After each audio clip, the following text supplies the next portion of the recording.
Hello students, today our topic is computer networks and in this lecture we are going to discuss about basics of internet. So this is the last lecture regarding to computer network and this is the last unit, unit 4 of your syllabus. After that your syllabus uh, is found to be completed. So let's start. Student जैसा आप जानते हैं कि अभी तक हमने computer network के काफ़ी वीडियो बना चुके हैं ऑलरेडी कुछ एप्लीकेशन बेस्ड क्वेश्चन भी कर चुके हैं networking devices topologies internet basics भी हम काफ़ी डिस्कस कर चुके हैं। अभी यूनिट 4 का लास्ट पार्ट है, ये थ्योरी से रिलेटेड है। इसमें से कभी कभी एग्ज़ाम में पूछ लिया जाता है, आपसे बेसिक्स के बारे में भी पूछ लिया जाता है। तो आज ये हमारी लास्ट क्लास है रिगार्डिंग द कंप्यूटर नेटवर्क और इसके बाद सिलेबस अब कुछ और पढ़ाने को है नहीं, तो फिर रिवीजन स्टार्ट हो जाएगा। अपने नेक्स्ट वीडियो में हम एक बार फिर से पाइथन से स्टार्ट करेंगे और उसका जो प्रोग्रामिंग का पोर्शन है सीरीज़ से स्टार्ट करेंगे कि सीरीज़ क्या होती है, सीरीज़ पर किस तरह के क्वेश्चंस होते हैं, मल्टीपल चॉइस क्वेश्चन कैसे बनते हैं, प्रोग्राम से रिलेटेड डिफरेंट क्वेश्चंस, तो ये सब हम देखेंगे। ठीक है, तो चलिए स्टार्ट करते हैं। तो सबसे पहले इंटरनेट बेसिक्स, इसका जो सेकंड पार्ट मैं आपको बता दूं, ये कंप्यूटर नेटवर्क आपका 2 पार्ट्स में डिवाइडेड है। फर्स्ट पार्ट है आपका नेटवर्किंग डिवाइसेस से रिलेटेड, टोपोलॉजी से रिलेटेड, ठीक है, और नेटवर्क मीडिया से रिलेटेड, गाइडेड और अनगाइडेड। और सेकंड पार्ट है बेसिकली इंटरनेट से रिलेटेड, इंटरनेट बेसिक्स हैं इसके अंदर। इसमें डेफिनेशन आती हैं, टर्मोलॉजीज पूछी जाती है, जैसे वर्ल्ड वाइड वेब क्या है, यूआरएल क्या है, कुकीज़ क्या है, वीओआईपी क्या है, वॉइस ओवर इंटरनेट प्रोटोकॉल, ठीक है, और चैट, एमएमएस, एसएमएस। तो ये सभी टर्म्स हैं, आपको इसमें सिर्फ याद करना है और कुछ ज़्यादा कुछ खास नहीं है इसके अंदर। तो आज हम इसको इस वीडियो में कंप्लीट कर देंगे, उसके बाद आपका सिलेबस कंप्लीट हो जाएगा। और ये जो सिलेबस मैं बता रहा हूँ ये ओल्ड और न्यू के अकॉर्डिंग, दोनों के अकॉर्डिंग हम कंप्लीट कर चुके हैं। अब आप खास तौर से एक बात देख लीजिएगा कि जो आपका सिलेबस है उसमें डिलीटेड पोर्शन कौन सा है, और वो डिलीटेड पोर्शन आपको अभी जो मैंने पढ़ाया भी है तो उसको आपको कंसीडर नहीं करना है। जो न्यू सिलेबस है, जो अभी फ़िलहाल है आपका लेटेस्ट सिलेबस है, जो टर्म वाइज सिलेबस है, उसको आपको देखना है, उसके अकॉर्डिंग आपको अपनी तैयारी करनी है। और जैसा आप जानते हैं कि चूँकि टर्म 1 में सिर्फ मल्टीपल चॉइस क्वेश्चन आएंगे, तो मल्टीपल चॉइस क्वेश्चन के अकॉर्डिंग आपको प्रैक्टिस करनी है। मल्टीपल चॉइस क्वेश्चन के अकॉर्डिंग प्रैक्टिस करने का मतलब है कि जो 1 मार्क के क्वेश्चन होते हैं, चाहे वो चॉइस दे रखी है नहीं दे रखी, डजेंट मैटर, आपको वो डिटेल में और ढंग से अच्छी तरीके से पढ़ के उनका आंसर करना है उनको, ठीक है। तो नेक्स्ट वीडियो में हम जब स्टार्ट करेंगे पाइथन पांडास को एक बार फिर से, तो इस तरह के क्वेश्चंस को फोकस करके हम आपको डिटेल में बताएंगे। और अब आपके क्लास टेस्ट भी स्टार्ट हो जाएंगे, तो स्टूडेंट प्रिपेयर रहिएगा इस चीज़ के लिए। क्लास टेस्ट में उस तरह के क्वेश्चंस आएंगे तो आपकी तैयारी के बारे में पता चलता रहेगा कि आपकी कितनी अच्छी तैयारी है या कितनी तैयारी है आपकी। चलिए, तो फर्स्ट है आपका इंटरनेट। इंटरनेट क्या है आपका? Internet is nothing but only the network of networks. ये सभी नेटवर्क्स का एक नेटवर्क है। So internet is the computer based world wide communication network which is composed of large number of smaller interconnected network. तो internet आपका computer based world wide communication network है, ठीक है, जो आपका स्मॉलर इंटरकनेक्टेड नेटवर्क से मिलके बना हुआ है। और शॉर्ट में अगर हम इसकी डिफाइन करें तो एक लाइन के अंदर ही तो हम कहेंगे internet is the network of networks. तो डिफरेंट नेटवर्क्स का ये एक नेटवर्क है। तो बात करते हैं वर्ल्ड वाइड वेब की। World wide web was propose between 1989 to 1991 by Tim Berners Lee. World wide web को प्रपोज किया टीम बर्नर्स-ली ने 1989 से 1991 के बीच में। और वर्ल्ड वाइड वेब क्या है? तो it is a set of programs, standards and protocols that allows the multimedia and hypertext files to be created, displayed and linked on the internet। तो वर्ल्ड वाइड वेब प्रोग्राम्स का set है, इसमें standards होते हैं, कुछ protocols होते हैं। Protocols means rules and regulations that will be followed, that are followed over internet, that allows multimedia files. Multimedia means ऐसी फाइल जो एक से ज़्यादा मीडिया का कॉम्बिनेशन हो। मीडिया हो गया आपका टेक्स्ट हो गया, वीडियो हो गया, ऑडियो हो गया, ठीक है, एनिमेशन हो गया, या हाइपर टेक्स्ट हो गया, ठीक है, जिसमें आप एक पेज से दूसरे पेज पे जंप कर सकते हैं। तो इन सभी फाइल को आपका अलाउ करता है इंटरनेट पर क्रिएट करने के लिए, डिस्प्ले कराने के लिए और लिंक करने के लिए इंटरनेट पर।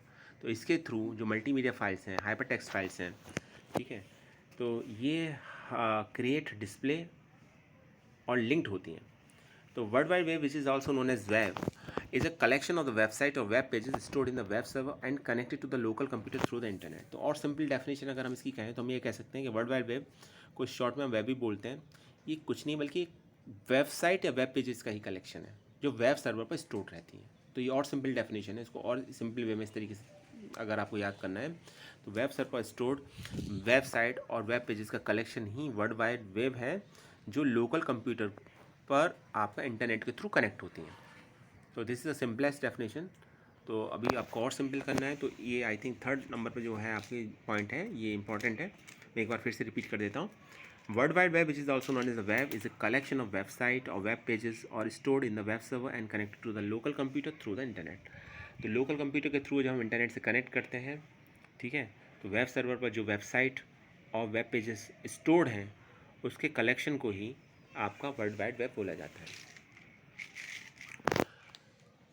अब बात यहाँ पर ये करते हैं कि इंटरनेट और www यानी वर्ल्ड वाइड वेब में क्या डिफरेंस है।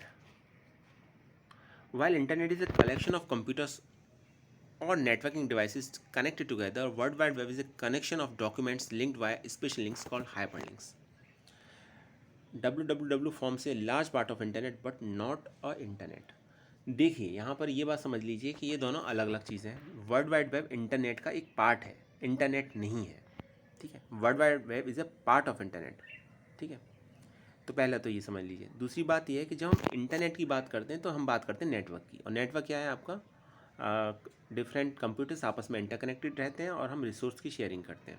तो ऐसे डिफरेंट नेटवर्क का एक नेटवर्क आपका इंटरनेट है। तो हम जब कहेंगे कि इंटरनेट की क्या डेफिनेशन, तो लिखा हुआ है internet is a collection of computer और नेटवर्किंग डिवाइसेस कनेक्टेड टुगेदर। तो ऐसी डिवाइसेस जो एक दूसरे से कनेक्टेड हैं, ठीक है, उनका कलेक्शन आपका इंटरनेट कहलाता है। जबकि world wide web is a connection of documents, जबकि वर्ल्ड वाइड वेब आपका डॉक्यूमेंट्स का कलेक्शन है आपका। ये कनेक्शन लिखा हो, कलेक्शन है, कनेक्शन नहीं सॉरी, कनेक्शन ऑफ डॉक्यूमेंट्स। तो डॉक्यूमेंट्स आपस में किस तरीके से इंटरकनेक्टेड हैं, लिंक के थ्रू, हाइपर लिंक जिसे हम बोलते हैं, तो उसके लिए हम world wide web term use करते हैं। जबकि इंटरनेट का मतलब है कि कंप्यूटर और नेटवर्किंग डिवाइसेस जो आपस में इंटरकनेक्टेड हैं एक दूसरे से। तो हम ये कह सकते हैं कि world wide web is a part of internet but not the internet. अच्छा, फिर इसके बाद एक टर्म और आता है जिसे बोला जाता है इंटर स्पेस। तो इंटर स्पेस क्या है? Interspace is a client server software program that allows multiple users to communicate online with a real time audio, video and text chat in dynamic 3D environment. तो पहली बात तो Interspace client server software program है, ठीक है। ये client server पर work करता है, एक ऐसा प्रोग्राम जो क्लाइंट सर्वर मॉड्यूल पर वर्क करता है, जिसमें एक सर्वर, एक मेन कंप्यूटर रहेगा आपका, जो दूसरी कंप्यूटिंग डिवाइसेस को मैनेज करेगा, ठीक है। और इसके थ्रू मल्टीपल यूज़र्स, यानी एक बार में एक से ज़्यादा यूज़र्स कम्युनिकेट करते हैं ऑनलाइन, ऑडियो के थ्रू, वीडियो के थ्रू, टेक्स्ट चैट के थ्रू, डायनेमिक 3D इन्वायरमेंट में, ठीक है। तो डायनेमिक इन्वायरमेंट रहता है और वो 3 डायमेंशनल इन्वायरमेंट रहता है, और इस 3D इन्वायरमेंट में वो एक दूसरे से चैट के थ्रू, ऑडियो के थ्रू, वीडियो के थ्रू रियल टाइम में कम्युनिकेट कर पाते हैं। तो ऐसे क्लाइंट सर्वर प्रोग्राम को बोला जाता है आपका इंटर स्पेस। नेक्स्ट वर्ड आता है नोड्स। नोड्स को वर्क स्टेशन भी बोला जाता है। The term nodes refer to the computer that attached to a network and are seeking to share the resource of the network. देखिए, जब हम कंप्यूटर नेटवर्क की बात करते हैं तो इसमें एक डेफिनेशन जो कंप्यूटर नेटवर्क की जो हमें बताई जाती है वो ये कि डिफरेंट इंटरकनेक्टेड कंप्यूटर्स होते हैं जो रिसोर्स शेयरिंग करते हैं। तो जो इंटरकनेक्टेड कंप्यूटर्स होते हैं इन्हीं को नोड बोला जाता है। एक कंप्यूटर को हम नोड बोलेंगे, एक सिंगल नोड बोलेंगे, ठीक है, जो रिसोर्स को शेयर करना चाहता है नेटवर्क के थ्रू, और इसको वर्क स्टेशन बोला जाता है। So the term nodes refers to the computer that are attach to a network and are seeking to share the resource of the network. तो टर्म नोड एक आपका कंप्यूटर का एक ऐसा टर्म है जो अटैच है नेटवर्क से, और वो रिसोर्स शेयरिंग, रिसोर्स को शेयर करना चाहता है नेट, एक मतलब उसे ज़रूरत, रिक्वायरमेंट है इसकी, जिसके थ्रू एक मतलब एक ऐसा कंप्यूटर सिस्टम जो नेटवर्क के रिसोर्स को शेयर करना चाहता है, उसको हम क्या बोलेंगे? नोड्स, नोड बोलेंगे। और डिफरेंट कंप्यूटर्स नोड्स हो जाएंगे उसमें, या वर्क स्टेशन बोला जाता है उनको। अब इंटरनेट टर्मिनोलॉजी में क्लाइंट सर्वर मैंने थोड़ी देर पहले बताया था, एक बार फिर से डिफाइन कर देते हैं क्लाइंट सर्वर के कॉन्सेप्ट को। तो the client is any computer on the network that request services from another computer on the internet. तो क्लाइंट जो कंप्यूटर होते हैं, क्लाइंट सर्वर जो आर्किटेक्चर होता है, जो फॉलो होता है नेटवर्क में, इंटरनेट में भी फॉलो होता है, उसमें क्लाइंट उस कंप्यूटर को बोलते हैं जो रिक्वेस्ट करता है इंटरनेट पर दूसरे कंप्यूटर से। जब वो रिक्वेस्ट सेंड करेगा तो एक दूसरा कंप्यूटर उसको, रिक्वेस्ट को एक्सेप्ट करेगा, उसके अकॉर्डिंग एक्शन लेगा, वो डेटा या रिसोर्सेज प्रोवाइड कराएगा। तो वो कंप्यूटर जो रिक्वेस्ट सेंड कर रहा है इंटरनेट पर दूसरे कंप्यूटर के लिए, उसको हम क्लाइंट बोलेंगे, ठीक। और जो दे रहा है उसको क्या बोलेंगे? सर्विस प्रोवाइड करा रहा है उसको बोलेंगे सर्वर। तो server is any computer that receive request from the client computer, process and send output. तो वो कंप्यूटर जो रिक्वेस्ट रिसीव कर रहा है, ठीक है, क्लाइंट कंप्यूटर से, उस पर प्रोसेसिंग कर रहा है और आउटपुट को सेंड कर रहा है, उसको हम सर्वर बोलते हैं। ठीक है, तो server is any computer that receives request from the client computer, processes and send the output. तो the web server respond to the web related request. अच्छा, web server web related request को respond करते हैं। अब web server की बात करते हैं, एक तो होता है जनरल सर्वर और एक होता है web server. A web server is a world wide web server that store web documents and respond to the request made by the web browser. तो एक जनरल सर्वर, एक client server computer, client server architecture जब follow होता है एक networking में, तो वहाँ वो आपका रिक्वेस्ट को रिसीव करेगा, प्रोसेस करेगा, डेटा को सेंड करेगा। लेकिन अगर वर्ल्ड वेब अटैच हो जाता है सर्वर के साथ, तो फिर ये वर्ल्ड वाइड वेब से रिलेटेड फैसिलिटी प्रोवाइड कराने का काम करता है। और वर्ल्ड वाइड वेब में क्या होता है, डिफरेंट डॉक्यूमेंट्स होते हैं जो अटैच्ड होते हैं, ठीक है, एक दूसरे से, उनको ये सेंड करने का काम, उनके अकॉर्डिंग रेस्पॉन्ड करने का काम जो वेब ब्राउज़र जो आपका हो जाएगा उस समय वो क्लाइंट कहलाएगा वेब ब्राउज़र, क्योंकि रिक्वेस्ट वेब ब्राउज़र के थ्रू हो रही है। वेब सर्वर वेब ब्राउज़र के थ्रू जो भी रिक्वेस्ट गई है जिस वेब पेज की, उस वेब पेज को देने का काम आपका वेब सर्वर करेगा आपका। ठीक है, जैसे आपने वेब ब्राउज़र के थ्रू रिक्वेस्ट की APS वाराणसी की साइट को ओपन करने के लिए, ठीक है, आपने उसका URL टाइप किया, तो वेब सर्वर जो होगा APS वाराणसी का, वो आपको ये फैसिलिटी प्रोवाइड कराएगा, उस वेब पेज को अपलोड करेगा। तो some common web server softwares Apache web servers IIS, Jigsaw and server etcetera. तो ये कुछ कॉमन वेब सर्वर है, सॉफ्टवेयर है, जैसे अपाचे वेब सर्वर है, वेब सर्वर IIS है, जिगसॉ है, वेब सर्वर है। तो ये सब वेब सर्वर के एग्जाम्पल हैं, आप देख लीजिएगा इसको।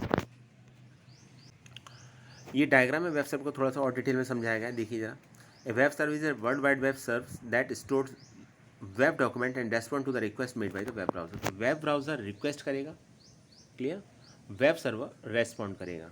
जो भी वेब ब्राउज़र ने जिस भी साइट के लिए, जिस वेब डॉक्यूमेंट के लिए रिक्वेस्ट की है, तो वेब सर्वर आपका उस रिक्वेस्ट के लिए फिर रेस्पॉन्ड करता है। तो जो क्लाइंट है वो आपका ब्राउज़र है, वेब ब्राउज़र है, वो रिक्वेस्ट आपका लेगा और वेब सर्वर रिक्वेस्ट देगा और वेब सर्वर इस रिक्वेस्ट को रिसीव करके उसके अकॉर्डिंग आपका डॉक्यूमेंट को प्रोवाइड कराएगा। तो डायग्राम बता रहा है क्लियरली किस तरीके से काम करते हैं, आप देख सकते हैं डायग्राम में क्लियरली समझ में आ भी रहा होगा। एक क्लाइंट कंप्यूटर है, ठीक है, जिसमें एक वेब ब्राउज़र इंस्टॉल्ड है। आप वेब ब्राउज़र के थ्रू आपने रिक्वेस्ट की, रिक्वेस्ट वेब सर्वर से की जाएगी, वेब सर्वर उस रिक्वेस्ट को रिसीव करेगा, देखेगा रिक्वेस्ट किस वेब डॉक्यूमेंट से रिलेटेड है, उस वेब डॉक्यूमेंट को प्रोवाइड कराएगा, रिप्लाई देगा। तो इस तरीके से ये वेब सर्वर और आपका वेब क्लाइंट आपस में कम्युनिकेट करते हैं। वेब क्लाइंट यहाँ पर वेब ब्राउज़र है, ठीक। तो ये लिखा भी हुआ है, web server is a world wide web serves that store web document and respond to the request made by the web browser. आगे देखते हैं। अब यहाँ पर कुछ और टर्म है, जैसे वेब पेज है, वेबसाइट है, वेब पोर्टल्स है, वेब ब्राउज़र है, तो इनको भी समझ लेते हैं। ये भी पूछ लिए जाते हैं एग्जाम में, सिलेबस में भी मेंशन है। तो वेब पेज क्या है, सबसे पहले वेब पेज की बात करते हैं। Web page is a digital page और a document hosted on the internet या एक्सेसिबल बाय द इंटरनेट। तो एक ऐसा डिजिटल पेज, ये एक ऐसा डॉक्यूमेंट जो इंटरनेट के थ्रू एक्सेसिबल किया जा सकता है, उसको हम वेब पेज कहते हैं, ठीक है। तो वेबसाइट क्या है, collection of web pages called the website. तो website is a site in group related web pages hosted on the web. तो इसमें जो वेब पेजेस होंगे वो एक दूसरे से रिलेट करते हैं हाइपर लिंक के थ्रू, ठीक। तो रिलेट करते हैं एक दूसरे के थ्रू और इन वेब पेजेस को रिलेट करके एक वेबसाइट बनती है। जैसे आपकी स्कूल की वेबसाइट है, तो जो स्कूल की वेबसाइट है उसमें डिफरेंट वेब पेज है। एक वेब पेज आपकी लाइब्रेरी से रिलेटेड है, एक फीस से रिलेटेड है, एक होम पेज है, ठीक है, एक एक्स्ट्रा करिकुलर एक्टिविटी से रिलेटेड है। तो इस तरीके से एक फीस से रिलेटेड है। तो ये सब वेब पेज आपस में कनेक्ट होके आपके क्या करेंगे, एक वेबसाइट बनाएंगे। तो website is a site is a group of related web pages hosted on the web. तो जो डिफरेंट वेब पेजेस वेब पर होस्टेड होते हैं उनका एक कलेक्शन आपका वेबसाइट है, hosted on the web server and are linked together and are share a common interface and design. तो जो होस्टेड है वेब सर्वर पर और जिसमें वेब पेज लिंक्ड रहते हैं एक दूसरे से और जो एक कॉमन इंटरफेस या एक कॉमन डिज़ाइन को शेयर करते हैं। तो ये वेबसाइट की डेफिनेशन हो जाएगी। मैं एक बार फिर से रीड कर देता हूँ। Website is a site, website और a site is a group. Website को समटाइम्स साइट भी बोला जाता है। तो site is a group of related web pages hosted on a web server and are linked together and are share a common interface and design. Next है web portal. तो web portal क्या है, web portal is a website or service that offers a broad array of resources such as email, forums, search engines, among others. Yes, for example Yahoo, MSN, India Times, etc. तो देखिए, webs portal भी एक website होती है, लेकिन ये broad array of resources को provide कराती हैं। ये पर्टिकुलर एक लिमिटेड फील्ड से एक इनका एक लिमिटेड एरिया नहीं होता, ठीक है। ये डिफरेंट टाइप्स की फैसिलिटीज़ प्रोवाइड कराती हैं, जैसे ईमेल की है, डिफरेंट फोरम्स होते हैं, इसमें आप सर्च कर सकते हैं, सर्च इंजन होता है आपका, दूसरी वेबसाइट पर डायरेक्ट जंप कर सकते हैं, लिंक होता है वहाँ पर दूसरी वेबसाइट के थ्रू। तो ये इस तरह की फैसिलिटी प्रोवाइड कराती हैं। जैसे आप याहू पर जाएंगे तो आपको न्यूज़ देखने को मिल जाएंगी, याहू पर आप अपनी ईमेल आईडी बना सकते हो, याहू पर आप सर्च भी कर सकते हो। क्लियर? ठीक है। तो ये याहू क्या हो जाएगा, याहू अपने आप में एक वेब पोर्टल हो जाएगा। तो इस तरह से वो साइट्स जो ये सर्विस प्रोवाइड कराती हैं एक ब्रॉड एरे ऑफ रिसोर्सेज की, ये पर्टिकुलर किसी एक एरिया से रिलेट नहीं करती, ठीक है। यहाँ फोरम भी, डिस्कशन फोरम्स भी होते हैं, यहाँ पर सर्च इंजन की फैसिलिटी भी होती है, यहाँ आप ईमेल भी बना सकते हैं, यहाँ डिफरेंट टॉपिक्स पर डिस्कशन भी होता है आपका। तो ये आपका वेब पोर्टल कहलाता है। अब बात करते हैं वेब ब्राउज़र की। वेब ब्राउज़र क्या है? वेब ब्राउज़र एक प्रोग्राम होता है, इज ए प्रोग्राम और the software on a client computer that receives information from web. तो ये क्या करता है, एक प्रोग्राम या सॉफ्टवेयर जो क्लाइंट कंप्यूटर पर इंस्टॉल्ड रहता है, इसको हम वेब ब्राउज़र बोलते हैं। और ये इन्फॉर्मेशन रिसीव करता है। जैसे आपको अगर अपना इंटरनेट चलाना है तो गूगल क्रोम, मोजिला फायरफॉक्स, ठीक है, इंटरनेट एक्सप्लोरर, तो ये क्या हो जाएंगे, ओपरा, सफारी, ये सब क्या है, ये सब आपके वेब ब्राउज़र की कैटेगरी में आते हैं। ये सब वेब ब्राउज़र है, ये सब प्रोग्राम और सॉफ्टवेयर हैं जिसके थ्रू आप इंफॉर्मेशन वेब से रिसीव कर सकते हैं, वर्ल्ड वाइड वेब से रिसीव करते हैं आपके। So the program or the software on the client computer that receives information from the web. Examples are Internet Explorer, Google Chrome, Mozilla Firefox, Opera और Safari.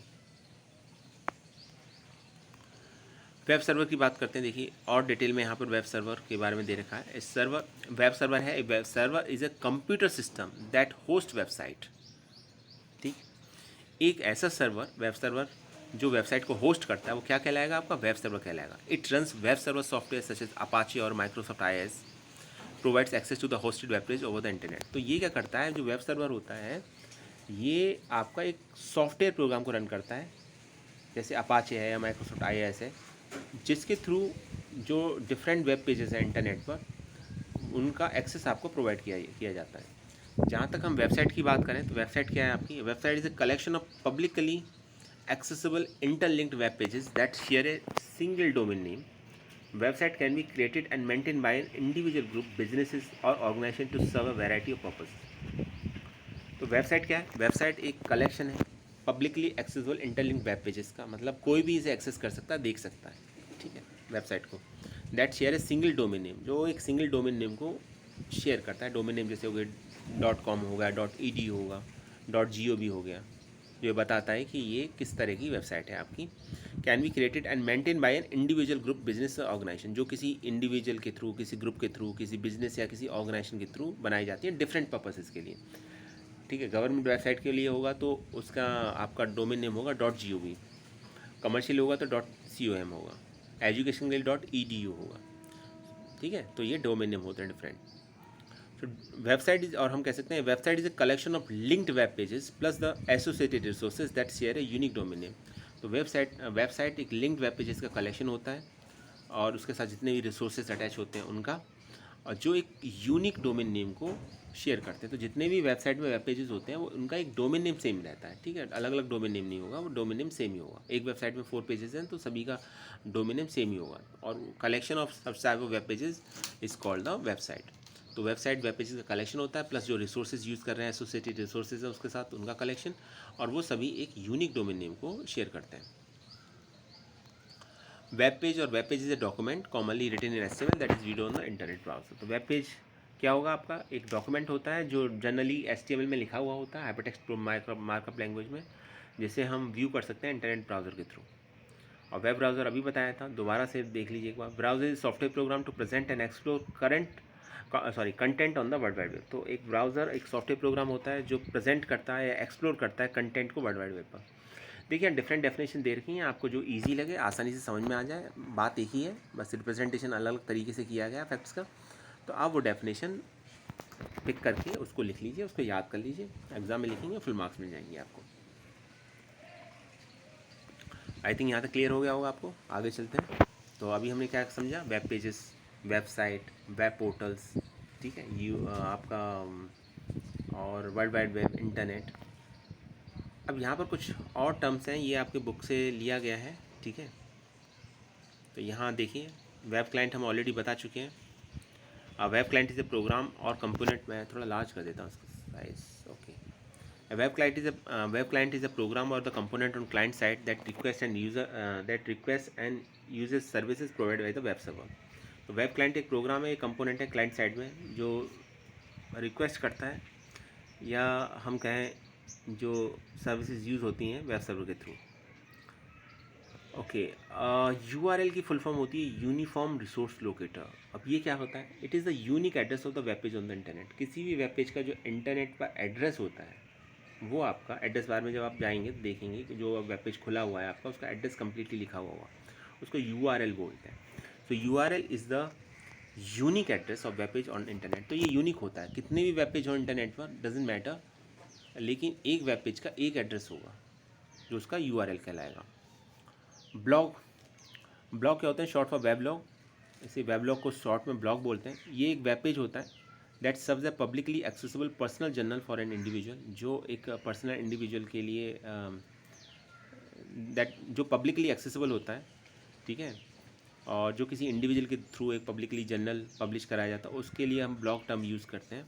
और ये इसे कोई भी एक्सेस कर सकता है, आप और कोई भी लिख भी सकता है, आप भी लिख सकते हैं, मैं भी लिख सकते हैं, मैं भी लिख सकता हूँ। ये blog is a frequently updated online personal journal और डायरी। तो जो ब्लॉग होते हैं वो फ्रीक्वेंटली अपडेटेड होते हैं, एक पर्सनल जर्नल की तरह समझ लीजिए, एक डायरी की तरह समझ लीजिए पर्सनल, जिसमें आप अपनी ओपिनियंस, अपना व्यू पॉइंट रखते हैं, ठीक है, और उसको टाइम टू टाइम अपडेट करते रहना होता है। और जो पर्सन ब्लॉग को लिखता है उसे क्या बोलते हैं? Blogger. The author of the blog is called the blogger. The blogger is the one who regularly rights and updated entries in his और हर ब्लॉग। तो ब्लॉगर वो पर्सन होता है जो रेगुलरली राइट करता रहता है, अपडेट करता रहता है एंट्री ब्लॉग के अंदर। Blogging, the action of writing blog is called the blogging. तो जो हम ब्लॉग लिखते हैं तो जो एक्शन कहलाएगा इसके लिए वो क्या कहलाएगा? ब्लॉगिंग। तो ब्लॉग, ब्लॉगर, ब्लॉगिंग। ब्लॉग है एक वेब ब्लॉग को ब्लॉग बोला जाता है, जो आपके पब्लिकली एक्सेसिबल जर्नल होता है। ब्लॉग लिखने के एक्शन को ब्लॉगिंग बोला जाता है, और जो पर्सन ब्लॉग को लिखता है उसे ब्लॉगर बोलते हैं। नेक्स्ट आता है news group. News group are the internet discussion forums where groups of users with common interest gather to discuss on a common topic of interest। देख लीजिए, न्यूज़ ग्रुप वो इंटरनेट डिस्कशन फोरम्स होते हैं जहाँ पर different users के group होते हैं, यहाँ पर ग्रुप्स ऑफ यूज़र्स होते हैं जिनका एक कॉमन इंटरेस्ट होता है। कॉमन इंटरेस्ट होना ज़रूरी है न्यूज़ ग्रुप में, ठीक है। Gather to discuss on a common point of interest. जैसे किसी का गेम में इंटरेस्ट है, गेम में भी पर्टिकुलर किसी का क्रिकेट का इंटरेस्ट है, तो उसका एक न्यूज़ ग्रुप अलग होगा, ठीक है, या कोई और एरिया हो सकता है, इकोनॉमी हो सकता है, या कुछ और हो सकता है, ठीक है। तो वहाँ डिफरेंट पीपल्स आते हैं, ग्रुप बनाते हैं और डिस्कशन करते हैं उससे रिलेटेड इन्फॉर्मेशन को, तो ये न्यूज़ ग्रुप कहलाता है।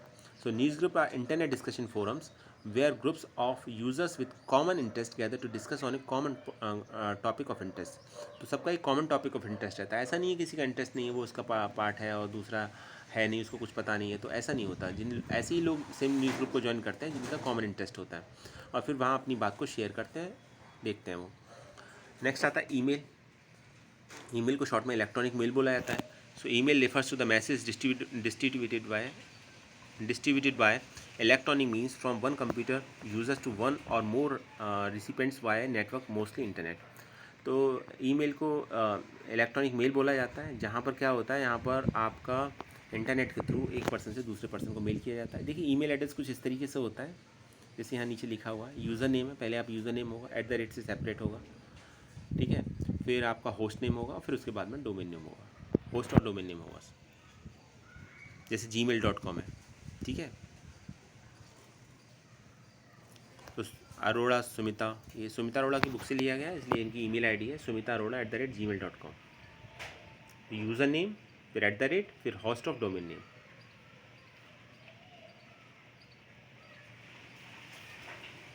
चलिए, तो ये साइट जीमेल पर बनी, ये ईमेल आईडी जीमेल पर बनी हुई है, gmail.com पर है। तो उससे पहले आपका यूज़र नेम लिखा हुआ और @ से सेपरेट किया गया। अब थोड़ा सा डिटेल में पढ़ लेते हैं कि वेब पोर्टल और वेबसाइट में क्या डिफरेंस है। एग्जाम के पॉइंट ऑफ व्यू से इंपॉर्टेंट है, पूछा जा सकता है। हालांकि हम बता चुके हैं, थोड़ा और डिटेल में टेबलर फॉर्म में पढ़ लेते हैं इस बार। Web portal is a collection of launch web pages of array of web services like email, search engine, weather, gaming, news. तो जब हम वेब पोर्टल की बात करते हैं तो एक वेबसाइट होती है, लेकिन एक ऐसी वेबसाइट जो डिफरेंट टाइप की सर्विसेज प्रोवाइड कराती है, पर्टिकुलर एक रिस्ट्रिक्टेड नहीं होती किसी एक पर्टिकुलर एरिया से, तो हम उसे वेब पोर्टल बोलते हैं। और जैसे उसमें आप ईमेल आईडी बना सकते हैं, वहाँ सर्च इंजन की फैसिलिटी होगी, कोई वर्ड सर्च कर सकते हैं, ठीक है, कुछ भी सर्च कर सकते हैं, वेदर से रिलेटेड देख सकते हैं, गेम खेल सकते हैं, वहाँ पर न्यूज़ भी होती है वहाँ पर, तो इसको हम वेब पोर्टल बोलते हैं। जबकि वेबसाइट क्या होती है? Website is a collection of web pages offering a specialized content pertaining to be need and goal to the of the organization owning the website. तो जो भी ऑर्गेनाइजेशन उस वेबसाइट को ऑन कर रहा है, उससे रिलेटेड इन्फॉर्मेशन प्रोवाइड कराती है आपकी वेबसाइट। सेकंड वेब पोर्टल के बारे में देखिए, it is normally an entry point और gateway for using the offered web service. तो जनरली वेब पोर्टल क्या होता है? एक एंट्री पॉइंट होता है, एक एंट्री पॉइंट होता है या गेटवे होता है, जिसके थ्रू हम दूसरी सर्विसेज को एक्सेस कर सकते हैं, ठीक है। Website it is often the final destination to access and the use of the provided specific information. तो इसमें क्या है, वेबसाइट में ये फाइनल इन्फॉर्मेशन आपको जो देखना है, पर्टिकुलर जैसे आपको APS वाराणसी की साइट पर जाएंगे तो APS वाराणसी से रिलेटेड इंफ्रास्ट्रक्चर, प्रिंसिपल्स के बारे में, टीचर्स के बारे में, गेम्स के बारे में, एक्स्ट्रा करिकुलर एक्टिविटीज़ के बारे में, फ़ीस के बारे में कंप्लीट इन्फॉर्मेशन मिल जाएगी APS वाराणसी के बारे में। तो आप गए वहाँ पर APS वाराणसी की साइट पर, आपको वहाँ कंप्लीट इन्फॉर्मेशन मिल गई, तो आपने एक्सेस कर लिया। लेकिन वेब पोर्टल में ऐसा नहीं है। वेब पोर्टल तो एक एंट्री पॉइंट की तरह काम करता है, गेटवे की तरह काम करता है, ठीक है। आप दूसरी साइट पर भी जंप कर सकते हैं, कहीं और भी जा सकते हैं। आपने सर्च किया और सर्च करके आपने कोई दूसरी लिंक पर क्लिक किया तो आप उस लिंक पर जंप कर जाएंगे। तो ये गेटवे की तरह काम कर रहा है वो, क्लियर, ठीक है। तो वेब पोर्टल एक गेटवे या एक एंट्री पॉइंट की तरह काम करता है, जबकि वेबसाइट ऐसा नहीं है। वेबसाइट डेस्टिनेशन तक पहुंचा देता है आपको। वेबसाइट पे जो पेज खोलते हो वो फाइनल डेस्टिनेशन होता है आपका, वहाँ पर्टिकुलर स्पेसिफिक इन्फॉर्मेशन आपको मिल जाती है। फिर web pages generally link to the many other website that provide this services. तो जनरली क्या होता है, जो वेब पोर्टल होते हैं वो एक से ज़्यादा वेबसाइट से लिंक्ड होते हैं, तो आप एक वेबसाइट से दूसरी वेबसाइट पर जा सकते हो। लेकिन वेबसाइट में क्या होता है, उसके खुद के जो वेब पेजेस होते हैं वो उनसे लिंक्ड होती है। तो सभी वेब पेजेस आपस में इंटरकनेक्ट हो पर्टिकुलर किसी एरिया से, तो उसको फिर वेबसाइट बोलेंगे। जैसे APS की वाराणसी की वेबसाइट है, तो उसमें APS वाराणसी से रिलेटेड डिफरेंट वेब पेजेस आपस में इंटरकनेक्ट है, तो वो वेबसाइट है, वेब पोर्टल नहीं है। जबकि वेब पोर्टल में क्या होगा, वेब पोर्टल में आपका डिफरेंट वेब सर्विस से रिलेटेड जो वेबसाइट्स हैं, कोई गेम में आपकी प्रोवाइड करा रही है, कुछ और कुछ न्यूज़ से रिलेटेड है, तो ये सब आपस में आपको उनका लिंक दे रखा होता है, तो वहाँ जंप कर सकते हैं, जा सकते हैं, तो उसे हम फिर वेब पोर्टल बोलेंगे। Web portal is a complete environment for managing and integrating a large number of diverse application. तो ये कंप्लीट इन्वायरमेंट है जहाँ मैनेज और इंटीग्रेट कर सकते हैं एक डाइवर्स एप्लीकेशन को लार्ज नंबर में। जबकि वेबसाइट क्या है, कैटर्स टू और deliver one specific type of application और a content as per the goal of the website. तो एक तरह की इन्फॉर्मेशन देती है वेबसाइट, जबकि वेब पोर्टल ऐसा नहीं देता। वेबसाइट लिमिटेड या specific type of information provide कराती है, एक एप्लीकेशन, एक कंटेंट के बारे में, जबकि वेब पोर्टल ऐसा नहीं करते। वेब पोर्टल के एग्जाम्पल कौन से गूगल अपने आप में एक वेब पोर्टल है, याहू वेब पोर्टल है, रेडिफ वेब पोर्टल है, MSN AOL, तो ये सब वेब पोर्टल्स के एग्जाम्पल हैं। वेबसाइट बाकी तो सब वेबसाइट ही, जैसे ये डिफरेंट वेबसाइट दे रखी है। CBSE की वेबसाइट है, cbseacademic.in, तो ये एक वेबसाइट है। NCERT की वेबसाइट है, ncert.nic.in, क्लियर।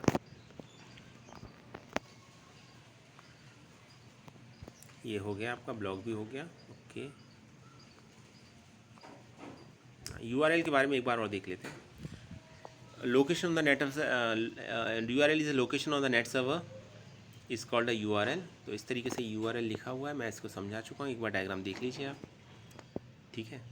तो टाइप ऑफ सर्वर के बारे में बताता है, HTTP है। एड्रेस ऑफ सर्वर बताएगा, फिर उसके बाद में पाथ बताएगा इसका पूरा कंप्लीट। तो ये कंप्लीट URL का एग्जाम्पल है। URL इस तरीके से होता है, पहले टाइप आता है, फिर एड्रेस आता है, फिर पाथ आता है, ठीक।